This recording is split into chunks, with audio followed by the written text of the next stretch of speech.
Pares House by FLM and Manang Casper. Yan. Tandaan nyo, lahat ng kasalanan may kabayaran. Pag hinarap ka sa hukuman ang magsasabi ng kapalaran mo. Hi everyone! Dahil sa kasikatan ni Diwata noon, ay naisip ni Norman Inidoro na magtayo din ng paresan sa pag-asang dudumugin siya ng mga tao. Sa video na ito ay panoorin natin ang bagong business ni Norman Inidoro upang palitan si Diwata bilang Diyata FLM Pares Overcook. Panoorin natin ang video na ito. Nagumpisa ang video sa pagmamalaki ni Norman Inidoro ng kanyang paresan na tatalo kay Diwata. At abangan nyo ang Pares ni Manang Casper. Pares House by FLM and Manang Casper. Yan. Pasisikatin natin yan. Sisiguraduhin muna natin. Medyo hindi pa namin yung timplada. Kailangan masarap na masarap yan. Tapos affordable. Manang Casper, kayang-kaya mo ba yon? Ayon kay Casper, ay pagkadami-daming ingredients ng kanyang pares na pantapat dito kay Diwata. Bigyan mo nga sila ng idea kung ano nga abangan nila sa Pares House natin. 18 ingredients? Ano? 18 ingredients. Isasahog mo. Super sarap. Mukhang dudumugin daw ang paresan ni Norman Inidoro at naniniwala ako dahil paniguradong ito ang magiging gatasan ng mga vlogger kapag bukas na ito. Ayan, narinig nyo naman yung sinabi ni Manang Casper. Yun daw kanyang pares, 18 ingredient yung isasahog. Abangan nyo po yan. Magbubukas po yan. Secret. Maganda. Secret muna natin kung saan. Kasi Manang Casper, dudumugin to. Sigurado ako. Dito ay ipiniliwanag ni Casper kung ano ang lasa ng pares na aabangan ng mga tao sa kanilang paresan. Ano ba yung bigyan mo sila ng idea sa lasa ng pares mo. Pares natin po, hindi siya maalat, Hindi maalat, hindi mataba, hindi matabang, hindi matamis, hindi matamis, hindi malapot, hindi malapot, hindi malabnaw, hindi malabnaw, di kalibre lang. Abangan nila yan, Pares House natin. Ang pangalan ay Pares House at iba pa by Manang Casper. Siya yung cook, makikita nyo siya yung nagtatagtad ng karne dun. 5 menu boss na galing sa akin. Ayun, Lalabas natin. 5 menu. Yan. Galing sa akin yun. Ayun. Abangan nyo na lang, yan. Ayon naman kay Norman Inidoro ay magiging mabuting tao na lang daw siya. Pero bakit parang hindi ka panipaniwala ang kanyang sinasabi? Sa ngayon, ang talagang kaya ko ibigay sa inyo ay yung maging mabuting tao ko at mag-isip na lang ng tama. Yung mali, kalimutan na. Talikdan ng kamalian at gawin yung tama. Marami pa hong pagsubok na darating. Hindi ho natatapos din yan. At sa akin ay harapin. At umaasa ako na matatapos din. Tila wala nang pakialam si Norman Inidoro sa kanyang mga kalaban at susuko na lang daw siya. Boss, kumusta na yung mga kalaban mo? Hayaan mo sila. Ayoko na silang intindihin. Di pagka may warrant, text nyo ako, susuko na ako. Ganun lang yun. Pagka may kaso, harapin. Simpleng-simple. Pinakita naman ni Norman Inidoro si Casper at hindi daw siya mawawala. Idol, nasa na si Casper? Si Manang Casper?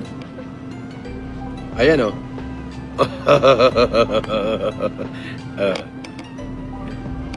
si Manang Casper, hindi yan mawawala.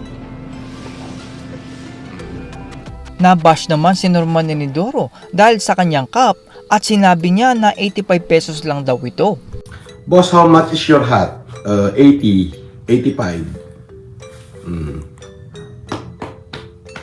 85 pesos. Pero magandang klase Maganda, malambot siya. Magandang klase. Pwede siya laban. Hindi siya basta-basta. 85 lang yan. 85 pesos. Kaya kahit magpalit ako araw-araw, no problem. 85 pesos lang yan.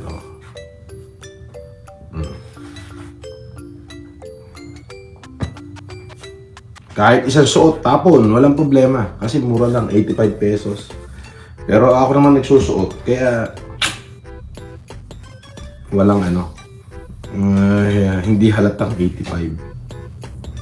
Matagal na daw laya si Norman Enidoro at tila naparinggan niya ang kanyang sarili na lahat ng kasalanan ay may kabayaran. Laya ka na, Boss Epilem. Matagal na. Ang tagal na magpahaba ng buhok kung mag-iisang buwan na to. Ayaw, hindi ko pa siya masabunutan eh. Wala pa ako masabunutan.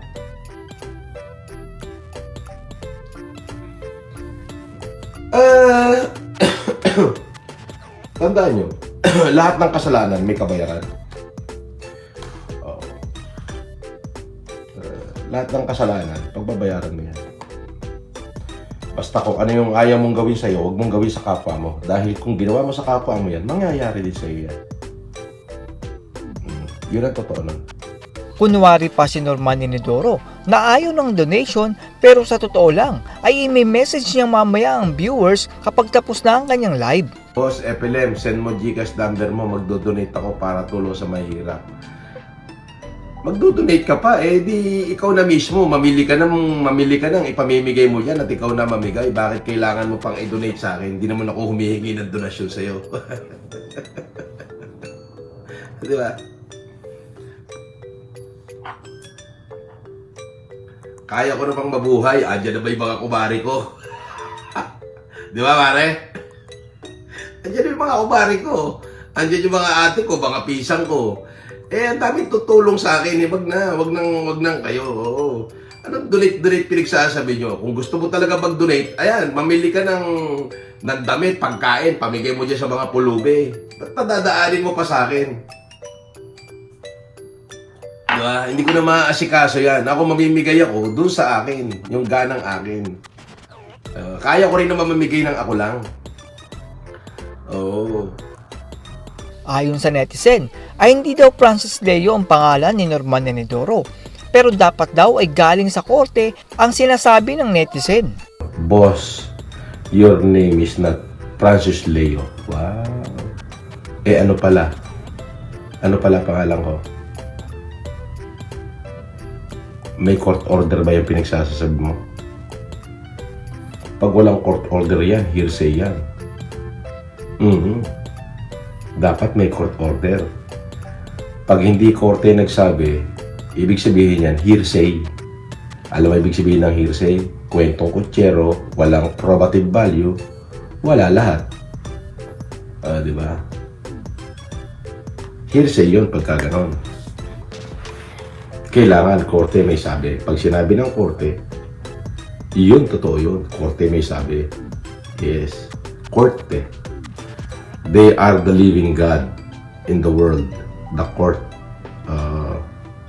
Sila makakapagdikta kung ano ka, kung ano gagawin mo, kung makukulong ka, kung bibitayin ka, kung makabubuhay ka, kung makakalaya ka. It's all in the court. Now, kapag ka may court order, totoo yung sinasabi mo. Pero pag wala kang naipakitang court order, mas nakakahiya ka kasi kwento lang yung sinasabi mo. Na pinaninindigan mo yung kwento mo. Di ba? Ganun lang yun, simple-simple. Sabi naman ni Norman Enidoro ay korte lang daw ang magbibigay ng kanyang kapalaran at kung siya daw ay si Francis Leo Marcos talaga. Alam mo, dito sa mundo, tanging korte lang ang may karapatan na magsabi kung ano ang kapalaran ng isang tao. Yes, only the court. Pag hinarap ka sa hukuman ang magsasabi ng kapalaran mo. Kung ano ka, kung sino ka, kung magbabayad ka, kung tatanggap ka ng pera, or kung makukulong ka, o makakalaya ka, or bibitayin ka, o mabubuhay ka. Amber Jade, shout out. Only the court can decide, and only the court can say so. Now, if the court says so, then who am I to refuse? But kung wala ka namang may papakitang court order at daldal ka ng daldal dyan, wala kang pinagkaiba sa kwentong kutsero. Di ba? Kung wala kang may papakitang court order, di pare-parehas kayong sinungaling. Court order lang ang katotohanan, wala namang iba. Yes. Kapag wala ka na ipakitang court order, yan sinasabi mo, sampal sa mukha mo yan. At yan po ang kaganapan kay Norman Enidoro. Pupuntahan natin ang parisan ni Norman Enidoro kapag nagbukas na ito. Ang mas maganda ay gamitin ni Norman Enidoro ang Diata Pares Overcook at paniguradong magkitrending ito. Sana iwasan na ni Norman Enidoro ang mga humanitarian dahil alam naman natin na iilan lang ang nabibigyan nito at isa lamang itong pagpapanggap. Ingat lang po kayo na baka meron na naman dyan na magpakilala na investment ng kanilang parisan. Huwag po kayong maniniwala sa mga investment na malaki ang balik. Dahil sa buhay nating ito ay walang madaling pera dahil lahat ito ay dapat pagsikapan. That's all everyone. Salamat sa inyong panonood. This is Chuck and you're watching Biker Drone.